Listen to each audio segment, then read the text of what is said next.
Welcome to another episode of Money Vision U. Today we have Eddie Symmonett with us, who is a 28-year-old crushing it in real estate with 130 units in Alabama, who also has his own property management company. He's got a great story. He's always sharply dressed as well, and a lot of wisdom to share. So, Eddie, welcome to the podcast. Thank you, Stuart, man. It's a pleasure to be here. Yeah, man. So to start, just give us a more detailed background. I'm sure that grabbed the attention of people. You're 28 years old. You got 130 units. How'd you even get started in the real estate game? That takes a lot of financial literacy to be able to do the things you're doing. So what got you hungry for that? And how'd you start learning? Give us a little bit of background on yourself. Yeah, for sure. So for me, I'm originally actually from the Bahamas. So it's a small island called Nassau, which is about 30 minutes away from Miami. So we have a little joke from where I'm from. It's like if you run too fast, you'll do laps around the island. So I'm really from like a small island, small town. And, mainly, I moved to the States at 18 after I graduated high school to go play tennis. And from there, I was able to get a tennis scholarship to go to college. So in college, I studied business administration and accounting, but I realized that's not really what my passion was. Very, very, very soon, I realized that I didn't really see myself doing that. So I'm sorry, I gotta rub my nose. I can start from the top. Let's just do that. So let me just rub my nose real quick. Yeah, sure. So you left off at you were at college for business and accounting. Finance and accounting. Yeah, so I went to school for business administration and accounting, and I realized real quick that that's not really what my passion was.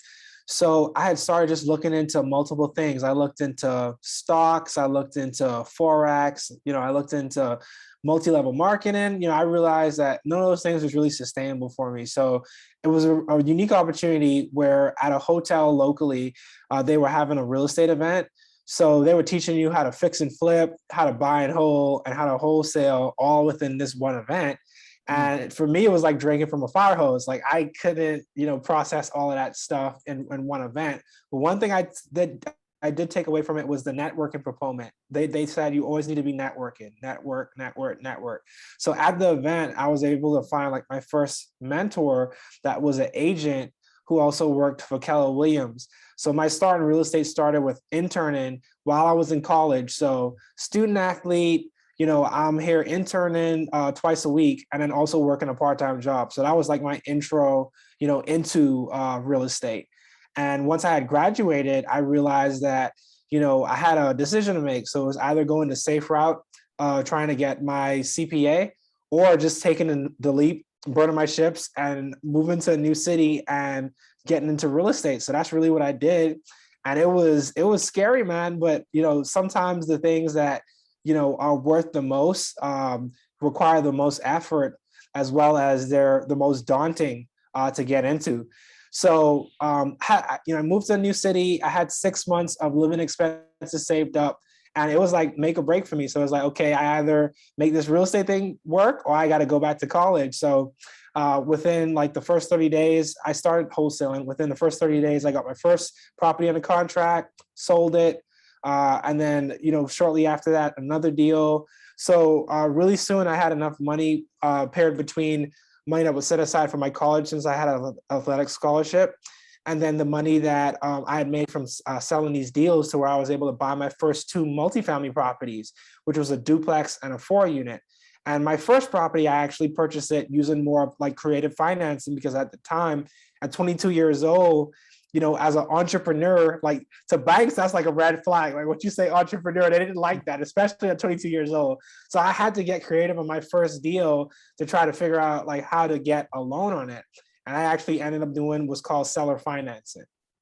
Okay. So you seller finance to get into your first deal. And yeah, well, what's crazy to me, it's always funny when, you talk about how you're in business, accounting, you were going to be a CPA, and then you go to this real estate event and they toss around so much. You talk about drinking from a fire hydrant, and it's so much lingo that was never even taught in that. And to me, it's like, what the heck? That's like financial literacy 101, but that like added fuel to I can tell you were definitely motivated. to, whether it's climbing a ladder to get to the top, you're going to find a way to achieve wealth one way or another. But you found out quickly from that real estate conference, this is the way to go. And then you dove headfirst into that. Yeah, of course. So like for me, it was like, okay, how do I get into it? How do I learn more about that? And I mean, sometimes you have more time than money or money than time. At the time, I was able to use like the time I had to add value to someone else. And that was really like how I was able to get that intro and learn more about the market and the ins and outs. So, that's a quick way to, get a head start and propel yourself in the business. Find someone that's doing what you're trying to do in the real estate space and offer to assist them or add value to them for free. That's a great way to get in, learn it, and then also help someone, right? So that's how I was able to get my start. Yeah. So networking and then finding a mentor to help. Is that the same mentor? I know you have a mentor today. Is that the same one you still use? She still mentors me in some capacity, but as you continue to grow, you end up getting like multiple mentors. But yeah, I mean, we still have a really good relationship. I actually spoke at a local event, and she attended to provide Oh, support. So that was pretty full that's circle for me. awesome. And check this out: the property that we're buying right now, the 40-unit complex that we're purchasing right now, is literally on the same street where the office where I first started interning with Keller Williams. So it's Uh, literally on the first street, on the same street, about 5 minutes away from this 40-unit apartment complex that I'm buying, is where I got my start in real estate. So it's just really full circle, man. Like you wow. work hard, and then you get these opportunities to start expanding and growing, right? So Wow. I mean, that's a good thing to look back on for me. How about that? Yeah. I like to think of it as you create your own luck, which is what you have done. And really in a short amount of time, I mean, just 6 years, you're now buying a 40 unit that's on the same street where you first started as an intern. Now going back to the wholesaling, how much were you making from the wholesaling deals? Do you wholesale anymore? What are your thoughts, or where are you at with wholesaling now? Yeah, no, I mean, I picked it up and put it down in 2017. Like my Okay. first deal, I realized that I did it completely wrong. So when you taught how to wholesale, you always taught to find your buyer first, right? You find your buyer first. That's how you get your criteria to know what you need to lock up a property for. For me, I did the opposite. I found the property, and then slowly I realized that I got it under contract for too high of a price. So I ended up having to go back and forth with the seller to try to work it out. So my first wholesale deal, I made like $500, like real. It was nothing. You get what I'm saying? But for me, it kind of showed me that real estate was real. Like that first deal, like once you get that first deal done, you gain momentum and you realize that this is something that you can continue to do. So for me, it was just realizing that this is something I can make money from, especially when I was fed so much stuff like in college, like forex and multi-level marketing and even like a pyramid scheme at one point. So it's just like, okay, finding something where I could actually get money, made sense. And funny story with this first wholesale deal, this is the first and last transaction where I had a seller, well, I'm sorry, when I had a buyer come to closing with cash, like full cash. Oh, So she came with a backpack full of oh cash my to gosh. purchase this house. And I'm looking at the closing attorney, he's looking at me, and I'm like, I'm hoping I'm not doing anything illegal here, but nah, like it's real estate, and everything was above board. That just was a unique transaction, man. Like she came to closing with a backpack full of money to buy Wow. a house. So that was pretty cool. That's like a weird flex, just Yeah, like yeah. that. I think that's a new bucket list item of mine, just to show up to a bank. Hey, here's my cash, and just bring a briefcase or a backpack of cash. That's funny. Yeah. So okay, well, and even though you made only $500 from that, I always like to think of that as tuition, and you came out on top. Like you didn't even lose money, but you gained a Mhm. great experience, went through the process, did it on your own, and that time that it cost, so to speak, because I think of time as a currency, but that was just tuition, and you have more of that when you're young, and it's paid dividends for sure. And then so Mhm. you wholesaled a couple.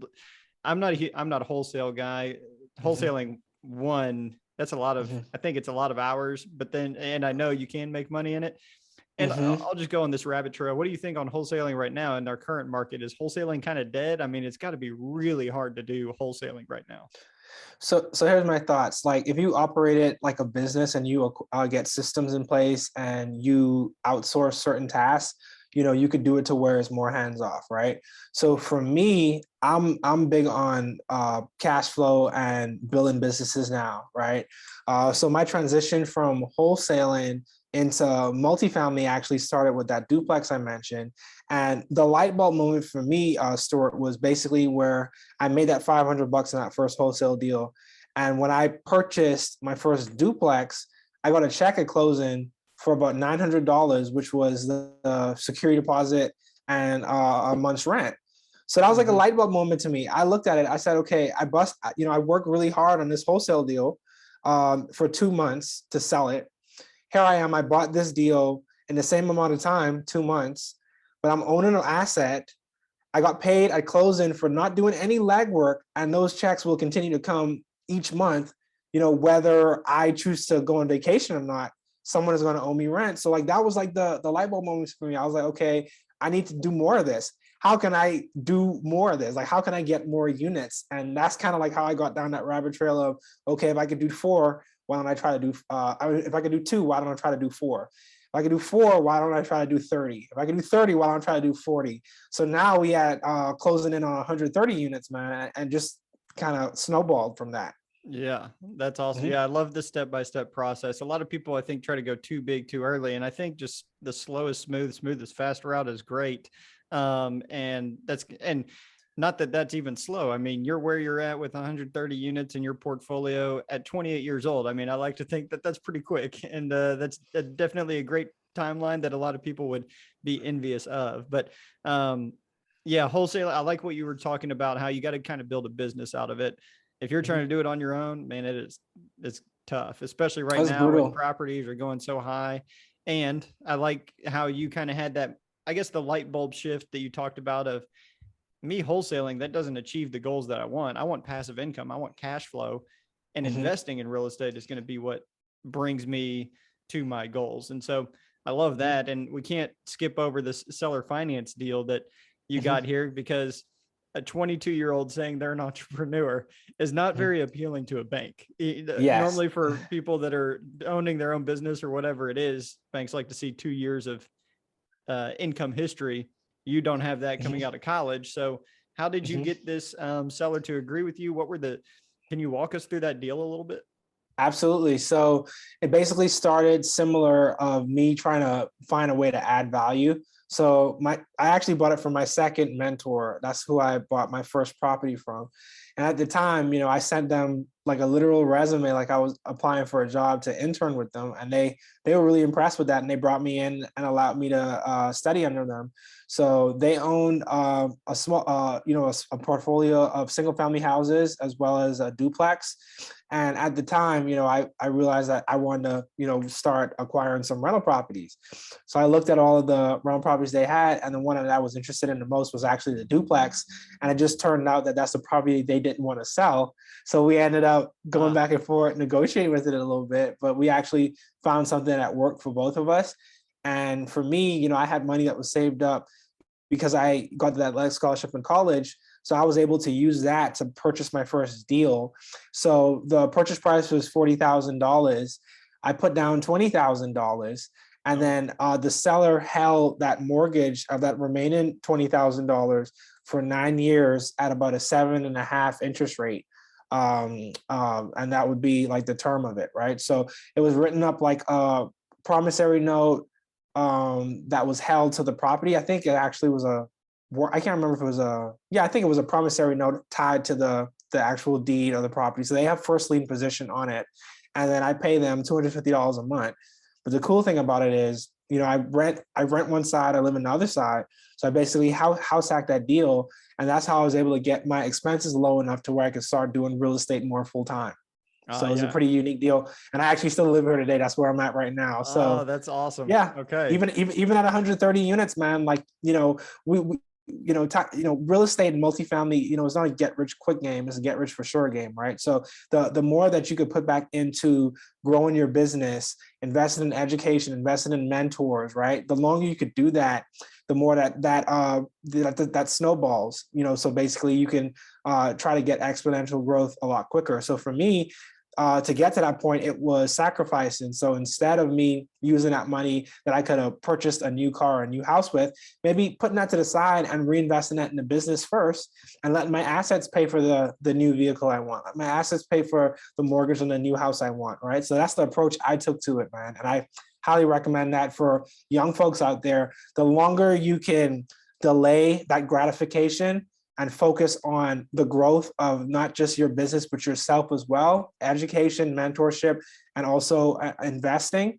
The longer you can do that and delay that gratification, the further you're going to go quicker, in my opinion. Dude, you could like drop the mic right now. I mean, you just dropped so many gems right there, man. I love that you're still living in that.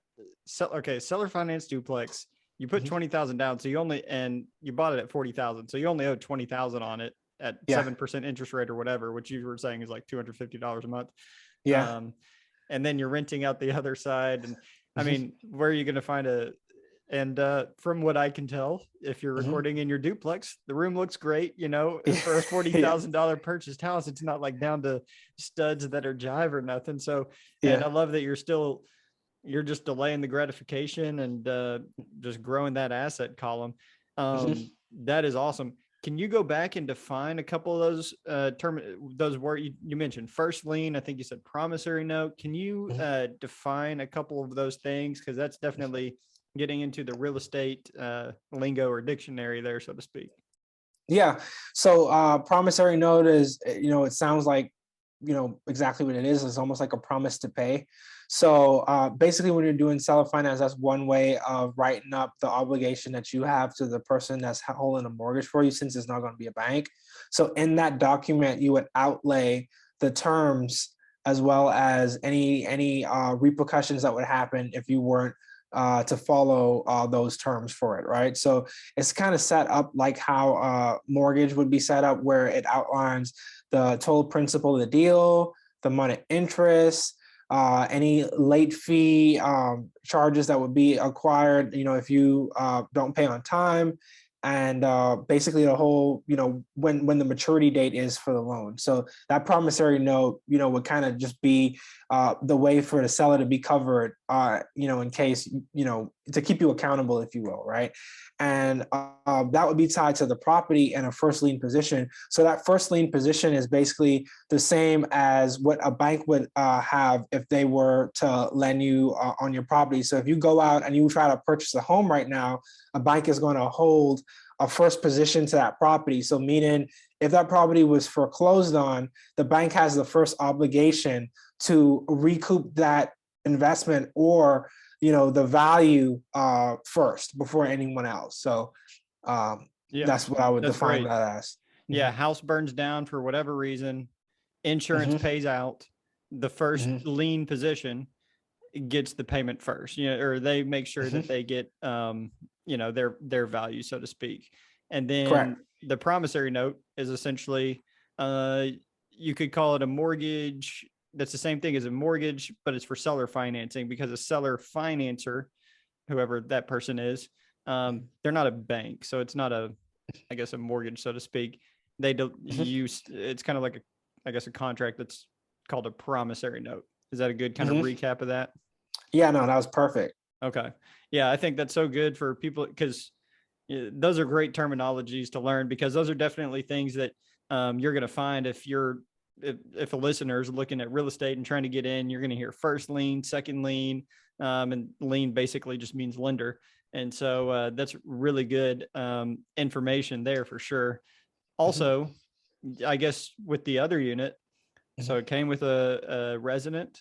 And you've started your own property management company. So is that the first person that you just decided, hey, I'm not going to hire somebody else, I want to figure out how to do this myself? So the property management company actually started about 2 years ago, but I bought this property about 5 years ago. So the property management company basically stemmed from my experiences managing my own duplex and 4-unit property, right? So living in one side, if there's any maintenance that needed to be done, I was kind of like the first person to answer the call, right? If there's collection of rent, I was the first person that was collecting the rent. And I was able to develop, systems, and processes from doing that, right? So I had a duplex and a 4-unit my first year doing real estate, which is in 2017. So that was the kind of like my intro into being like a landlord, as well as how the customer service and property management side of things worked, right? So that was my experience. And then I ended up buying a 36-unit apartment complex. And I used third-party management for that apartment complex initially, right? Until 2020 when COVID hit. And I had a situation where I had 4 rent-ready apartments that were on the market, ready to go. But because it was in the midst of COVID, the property management office was closed, right? So there was no one to show the units.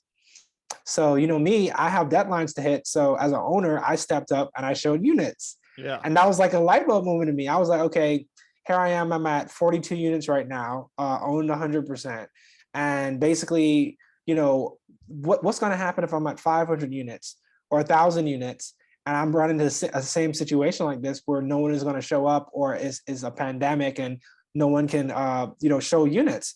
So I was like, okay, I'm in this unique position where instead of having this third-party management company, why don't I try to hire someone with those same fees to kind of do some part-time management for me?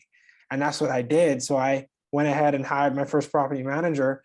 And I trained her up, told her how my processes and how I wanted things to go. And that was like how Symmonett management started. That's how my management company started. So since then, we added on another 48-unit complex that we bought last October. So we're at 90 units currently managed, with 40 on the contract that we're closing on in about a month.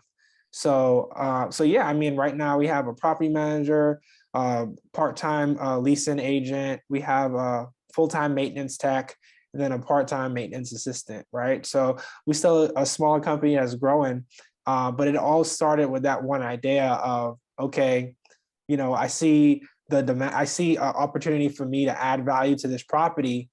Let's just go ahead and do it, man.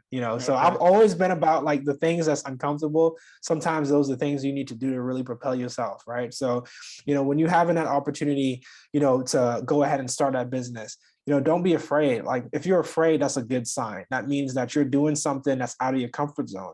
So if you just imagine a hula hoop and you in the middle of that hula hoop, that's your comfort zone. You got to hop out of that hula hoop, to get exponential growth. So you always have to step out that comfort zone. And when you're feeling that doubt, or you're feeling uncomfortable, that just means that you're doing something that's worthwhile and that's gonna affect you in the future. So that's growth is right outside the comfort zone, that's for sure. That's really cool. I love that story of you just were like, hey, we got 4 rent ready units, I can do this, I've done it before, so let's just go make it happen. And then with growing a business, now you can't do that all yourself. You were like, okay, I got to hire some people. So next step was getting a couple people on your team, some teammates that, you're paying the leasing agent and the maintenance person. And now you're able to grow, and you get a couple more properties, and you just keep adding to your team. And so now you're kind of at the top of 2 businesses. One is the property management company, and one is the real estate. That's awesome. And you did kind of gloss over that. You just jumped from, I think you went 2-plex, 4-plex, 36-plex or something like that. So the 2-plex and the 4-plex, I'm sure you probably own those outright yourself. The 36 units, how did you get into that? How did you scale so quickly to get to 36 units? Was it just you? Was there a team of investors? How did that work? Yeah. So the 36 unit was basically a family deal. So I owned a piece of real estate in the Bahamas that was going to, eventually be a property that I should have built a house on, but I realized that that's not really what I wanted to do. And so I was, I had to convince my mom, that I believe in this real estate thing. I already have 2 apartments and I wanted to continue growing. So we were able to sell that piece of land, and I was able to use that capital. And my mom and my aunt, we collectively came together and put down the down payment to buy the 36-unit apartment complex. So that deal that we purchased, it wasn't, fully occupied or anything. We bought more of a reposition project. So a project that had a lot of deferred maintenance, low occupancy, where the value add with that was cleaning it up, rehabbing units, and putting people and filling the units, right? So, we bought it with a hard money loan, and then we were able to refinance last year, refinance that loan, and now we're holding it long term. So on that project, that was a learning experience, Stuart. Like it was supposed to take a year to rehab. It took two. I thought I would have to just hold, like, have one contractor do the work. I ended up having to fire that one contractor. So I ended up with doing with two contractors. So it was a learning experience. But one thing I did really well with that property is bought it right.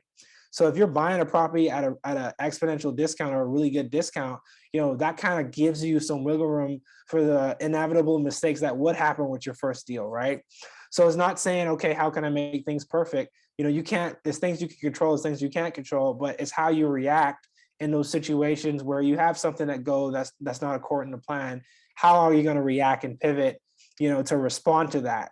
And that's really, what's going to mark, who you are as a person, who you are as a business person, when you get those hard points. So for me, when I had to fire that first contractor, Eddie showed up every single day to keep the team accountable. Like the new contractor that came in, I was there every single day, like start, check in midday, and in the evening when they were leaving, I'd come in 3 times a day to just check how project progress was going. And from that experience, I learned, how to manage a team. So it kind of helped me out with my management company, right? So yeah, man. I mean, when you have those hard points, like, use it as a learning lesson, right? You can learn from hard experiences in life. And for me, the project is very profitable for me. That one deal took me from net worth of less than $1 million to above $1 million on that one deal because of the amount of value that we created from it, right? So yeah, I mean, sometimes when you have those hard moments, you have to look at what it's going to be at the end of the road, right? You're working hard right now for a huge payoff in the future. Yeah. Pay now, play later. Yes. You are exactly. living by that motto for sure. And the good thing with that for you too is because of how early you're, I guess, paying, you're going to have a lot of time to play, so to speak, and be able to invest and have financial freedom and things like that. So yeah, I agree with that for sure. All the listeners, to me, like, I think it's so cool to hear people, because when people think of wealthy people, they think of all the nice things, the cars, the houses, the boats, whatever it is.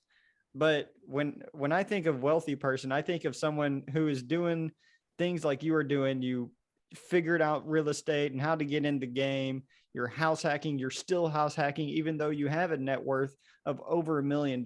Like, to me, that is like how wealthy people live. If you want to really do a deep study of how millionaires get to their status, some people have high paying jobs and things like that, but it takes probably longer to get there than even doing what you're doing if you start at your age. So I think that's a really good example for people to take from. I do want to ask too, how did you learn so you said this is a good deal.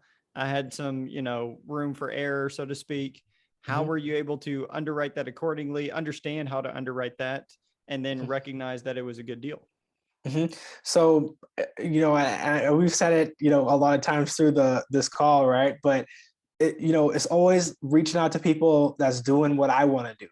So learning how to underwrite came from, getting a mentor, right? Reading books, right? So the first book I read with multifamily is called Multifamily Millions by David Lindell. I highly recommend that book. It teaches you, how to, underwrite deals. It teaches you the metrics that you need to look out for as far as, calculating a return. So that was like the first book I read, relating to multifamily. And it's not just about reading books and reading books and reading books. It's about reading and applying that knowledge in the real world, right? So the tactics and how to underwrite that I learned from that deal, I was able to use those experiences and put it in real life and start underwriting my own deals. Looking at trailing 12s, looking at profit and loss statements, looking at rent rolls, right? Analyzing it to see if there was an opportunity for me to add value. So yeah, I mean, it started with reading books and then reaching out to people that already were owning property and asking them, if they can mentor me through that. Okay. So that's awesome. What I'm hearing you say is you were sharpening that money vision through reading books to help you learn how to underwrite and being around mentors so you could basically be able to know what a great deal was. You just use all those different tools and you just figured it out yourself. And that's the tough thing, I guess, with real estate and entrepreneurship, is a lot of it you just kind of figure out yourself. Now, obviously, you can have mentors to help you, but you got to go out and learn. It's not like being in a classroom in college or in high school where you have to be at this place at a certain time. You got to take ownership for yourself and be a go-getter. And that's what you did. And you also mentioned hard money. Can you describe hard money to us? Yeah. So hard money is basically more so a temporary loan. When you have a property that may, not be stabilized yet, it may have some issues with it that needs to be fixed. So the property wouldn't be able to get approved for traditional financing through a regular local bank or a credit union or agency lender. So what the hard money loan is a higher interest rate loan that takes on more speculative projects, and they require less as far as from the borrower, as far as like your reporting or your financials, right? So for a lot of people, their first start in real estate, a lot of them are getting a higher interest loan because that may be the only people that may be open to lending with them on that first deal. But the good news about the hard money deal is they also fund, in most cases, 100% of your renovation budget, right? So not only are you getting funded for a portion of the purchase price, you're also getting funded in most times 100% of your rehab. So for someone that's just getting started out that may not have all of those resources to pay for the down payment on the property plus the full renovation budget, it's a good opportunity to get in.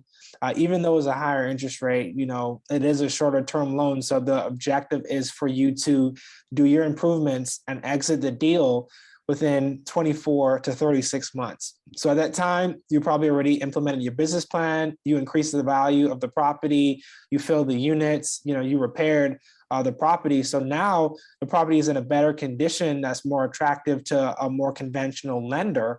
So at that point, you can go ahead and refinance and pay off that hard money company and get into something more stabilized and long-term. So it's a strategy that you can use. You don't have to stay in that loan. It may just be a stepping stone for you to get into a firmer and a more conventional product.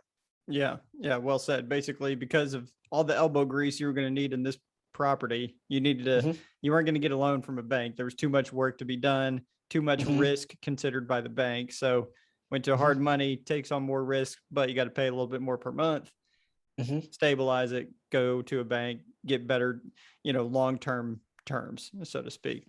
Yes. And one quick thing too, Stuart, with a hard money loan, a lot of times their decision-making is more on the property and not the borrower.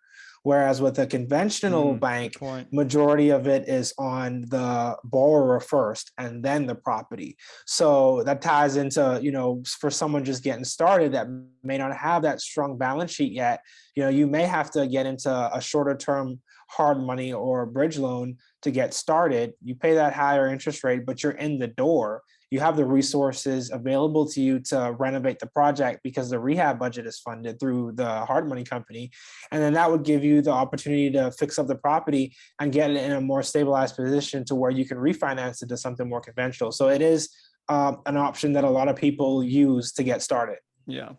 And I think what I'm hearing you say is even if you have lower amount of income, even if you have, not as strong of a balance sheet, you can find a way to get into real estate deals. Yes, Stuart. So I would just, love to tell the audience, I hadn't came from a millionaire family. I came from, a regular working class family, right?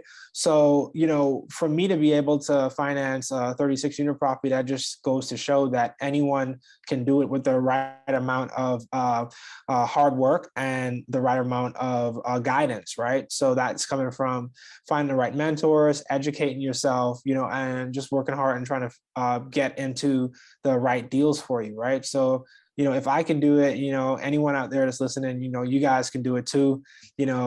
Just connect with the right people, educate yourself. Don't be afraid to, trade your time for experiences and knowledge, because that's going to help you in the long term, right? So, if you don't have the money to invest in a paid mentorship, offer your time for free to learn from someone. So, so yeah, that would be my advice for sure. 100% agree with everything you're saying. You've dropped so many gems this episode, and Thank you. couple of closing questions. And I don't even know, hopefully there's something else you can add, but you've given so much value. But I always like to ask at the end, what is your advice to young adults financially or anything else?